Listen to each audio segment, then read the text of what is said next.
बुधवारी माझ्या छोटूच्या स्कूलमध्ये फर्मेंटेड फूड किंवा हेल्दी होममेड फूड देण्याचा दिवस असतो।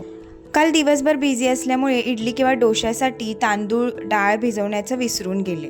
मग जेव्हा आठवलं तेव्हा खूप उशीर झाला होता। मग 1 वाटी उडदाची डाळ भिजत घातली। साधारण 4-5 तास डाळ भिजल्यानंतर रात्री 3 वाटी इडली रवा भिजत घातला। इडली रवा भिजवण्याआधी तो 1 ते 2 पाण्यात स्वच्छ धुवून घ्यायचा आहे। त्यानंतर 4-5 तास आधी जी आपण डाळ भिजत घातलेली होती ती छानपैकी पाणी घालून व्यवस्थित अशी बारीक करून घ्यायची आहे। या डाळीचं मिश्रण जे आहे ते आपल्या इडली रव्यामध्ये घालून घ्यायचं आहे। तर आता सध्या थोडीफार थंडी आहे बाहेर, त्यामुळे बॅटर छान फर्मेंट होण्यासाठी इकडे मी छोटा चमचा खायचा सोडा घातलेला आहे। तर हे आपलं इडलीचं बॅटर जे आहे ते छान फेटून घेऊन झाकण ठेवून रात्रभर याला फर्मेंट व्हायला ठेवायचं आहे।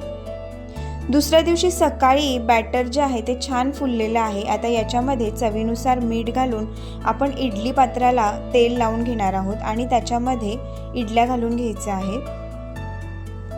तर या इडली रव्याच्या ज्या इडल्या आहेत त्या मस्त अशा जाळीदार तयार होतात। तर बॅटर सर्व घालून झालेलं आहे। आता इडल्या आपण मस्त अशा वाफलवून घेणार आहोत। तोपर्यंत इकडे मी हिरवी चटणी बनवतेय।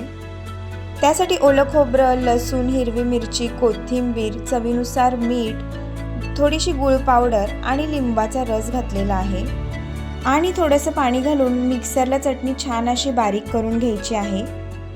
एका छोट्या कढईमध्ये चटणीला मस्तपैकी फोडणी दिलेली आहे आणि इकडे आपली हिरवी चटणी सुद्धा तयार झाली आहे। तर इकडे आपल्या मस्तपैकी इडल्या सुद्धा तयार झालेल्या आहेत। तर या इडली रव्यापासून बनणाऱ्या झटपट इडल्या तुम्ही सुद्धा घरी नक्की ट्राय करा। आजचा व्हिडिओ आवडला असेल तर व्हिडिओला लाईक करा। भेटूया नेक्स्ट व्हिडिओमध्ये। तोपर्यंत बाय बाय।